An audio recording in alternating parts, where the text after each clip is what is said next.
¿Qué tal, chicos y chicas, damas y caballeros, señores, señoras, señores de nuevo? Bienvenidos a un nuevo capítulo de esto que se llama Ondas de Baja Frecuencia, en el canal Baja Frecuencia. Pueden escucharlo en YouTube o en alguna plataforma que está en la descripción. Hablemos de una review discreta, de un documental que es excelente, que vi hace poco, llamado Disclosure. Este documental está dirigido por Sam Feder, es un documental de Netflix que pueden ver en este preciso instante y que toma la temática de la representación y la historia, en algún sentido, de la comunidad trans en el cine. Y es una visión muy interesante, especialmente si es que uno está familiarizado con este tema, porque refleja muchas de las problemáticas que la comunidad trans enfrenta, la forma que se representa o la forma que el cine ha históricamente ilustrado este tema. Y siento que es la mayor tesis porque al verlo es poco claro, supongo, en primera instancia, cuál es la parada o cuál es la tesis sobre la que se aborda, porque si tuviera que escribir incluso en términos más generales como la película se presenta a sí mismo, es sobre la comunidad trans en el cine. Pero yo diría que más específicamente es sobre la representatividad que el cine históricamente ha tenido de la comunidad trans. Yo creo que es un excelente documental. Quiero sacar el tiro de la mesa, que es lo que encuentro que quizás no es tan bueno y que probablemente baje mucho la nota en mi percepción, en mi perspectiva. Es la presentación. Creo que es una película que se ve casi como un documental hecho para la televisión. No creo que haya algo muy particular en la forma que se presenta, pero me parece la carne, y la razón por la que yo recomendaría este documental a todo el mundo es por el contenido. Porque, como digo,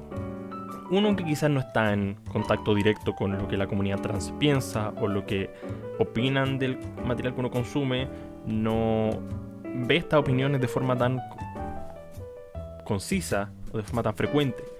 Y es bastante fascinante la forma en que lo refleja, porque habla, por ejemplo, de cómo históricamente la comunidad trans ha sido vista como un punto de burla, como el remate de un chiste, y que si bien la comunidad trans y LGBT se ha destacado por tener que desarrollar mucho humor para enfrentar estas situaciones y finalmente un escudo, en algún sentido, frente a la forma en que se han visto reflejados. Es muy fácil para ellos identificar cuando una película o una serie de televisión se está burlando de ellos o burlando con ellos. Y finalmente pasa mucho con, por ejemplo, el caso más sórdido, supongo, que es Ace Ventura, que todo el remate de la película es finalmente que el antagonista es trans. Y se usa como un aspecto de burla. Y siento que en algún sentido te hace mucho replantearte el cómo muchas veces uno ve este tipo de ilustraciones en el cine o en las series de televisión y se da cuenta de que el remate de un chiste es un hombre vestido de mujer. Qué divertido, porque el hombre no debería vestirse de mujeres o viceversa, que es una mujer vestida de hombre, o esa mujer tiene pene. Es como todos esos elementos que muchas veces uno ve y los ve como chistes. Realmente no son chistes porque son increíblemente discriminadores y hostigantes, porque no es algo que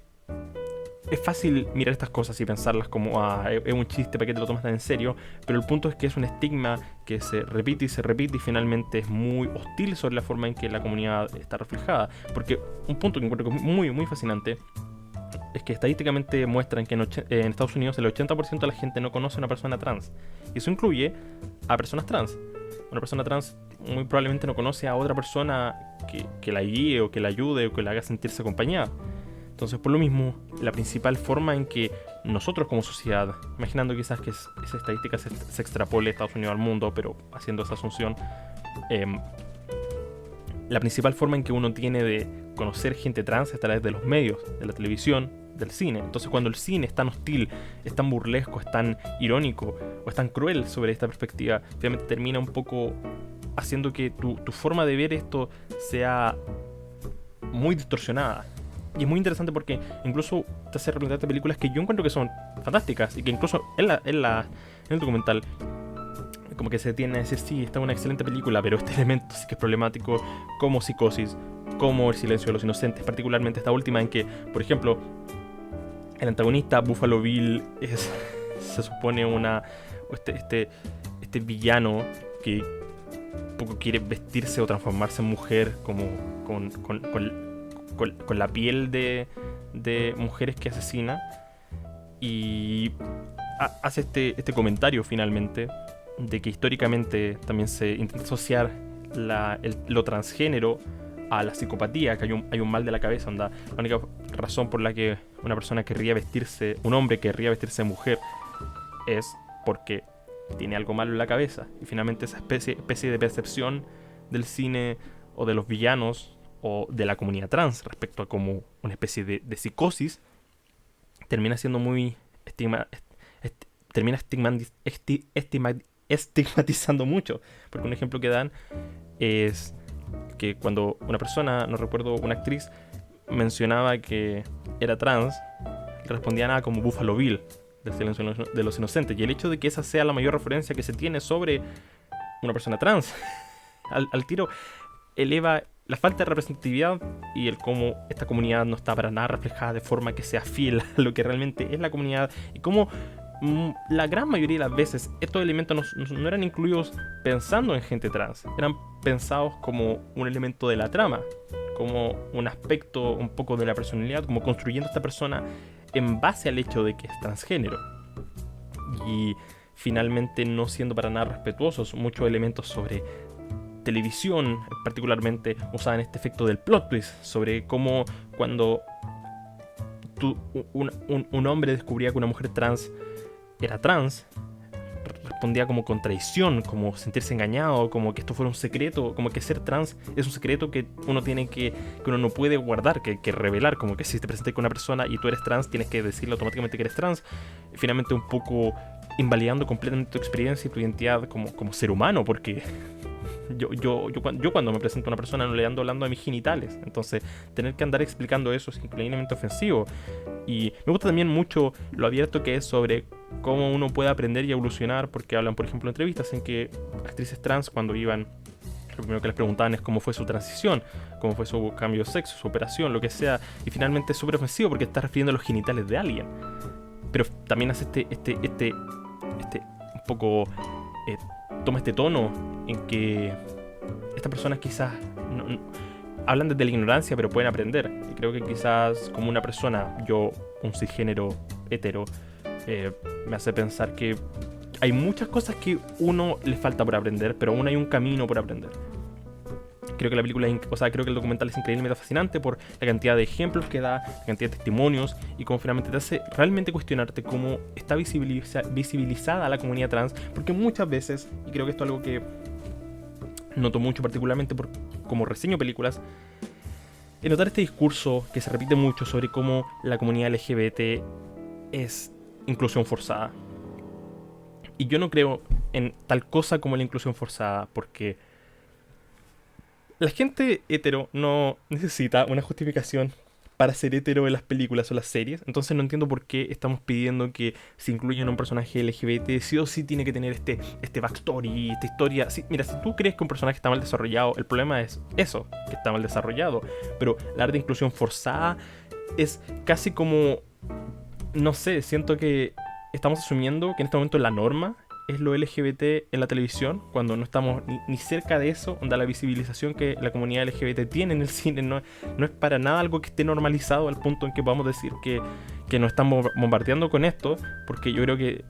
por el contrario, se está recién reivindicando, pero aún es algo chocante, aún es algo como nuevo en la inclusión de la comunidad en el cine. Entonces, siento que cuando la gente dice, es porque es políticamente correcto, yo creo que es todo lo contrario, yo creo que es políticamente incorrecto incluir a la comunidad LGBT en el cine, porque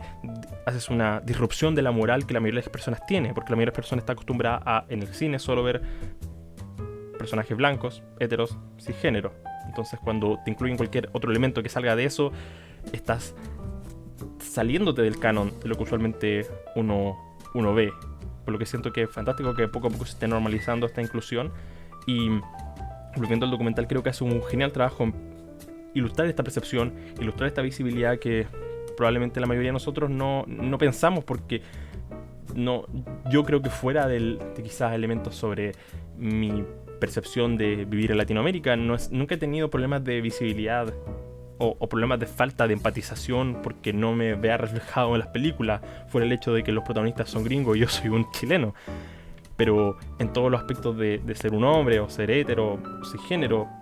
tengo para regocijarme sobre la representatividad. Y muchas veces quizá hay elementos que no pensamos en películas que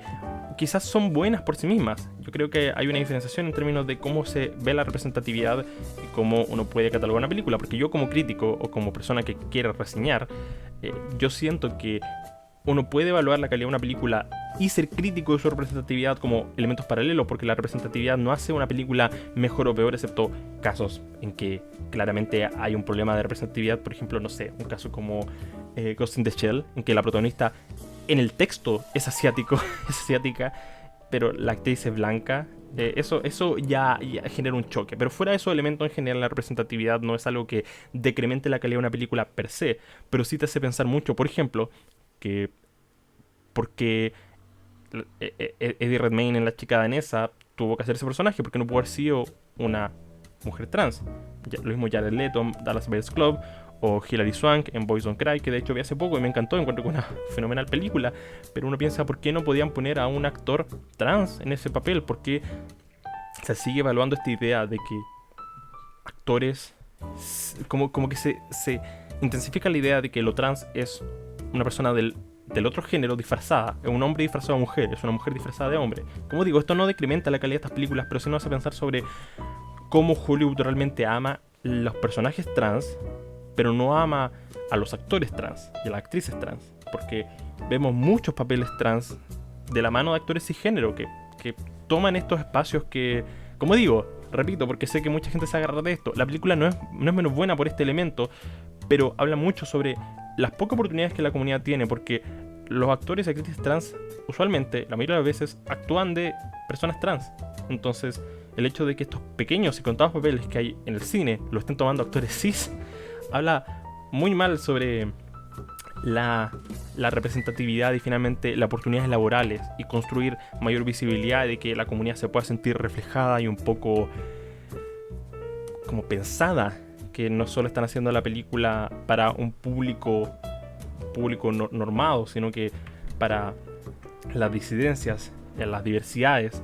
Y en general un documental que encuentro muy fascinante porque es muy informativo y me hizo pensar bastante. Como digo, y siento que es el gran pero que hace que no sea una gran maravilla en términos de presentación, es que es un documental más informativo de lo que es artístico, supongo, o técnico. Es muy televisivo, el montaje no tiene nada especial, lo mismo con la dirección, son enfoques de personalidades hablando, reflejando sus elementos, y reúnen bastante personas que creo que reflejan bastante bien este elemento, particularmente por ejemplo Lily Wachowski, directora de Matrix, y cómo fue su experiencia, por ejemplo, rodando Matrix y luego poco reevaluando cómo ella no escribió junto a su hermana Matrix pensando en lo trans, pero sí ella puede entender que había un subtexto inconsciente que ella estaba incluyendo en la película por lo que ella estaba sintiendo en ese momento. Creo que en ese sentido hay una cantidad de testimonios que es bastante enriquecedora. Y no tengo nada particularmente malo que decir sobre las experiencias que cuentan, sobre los testimonios, o una contradicción en el mensaje. Supongo que sí, es que es, en algún sentido se siente un poco grande, porque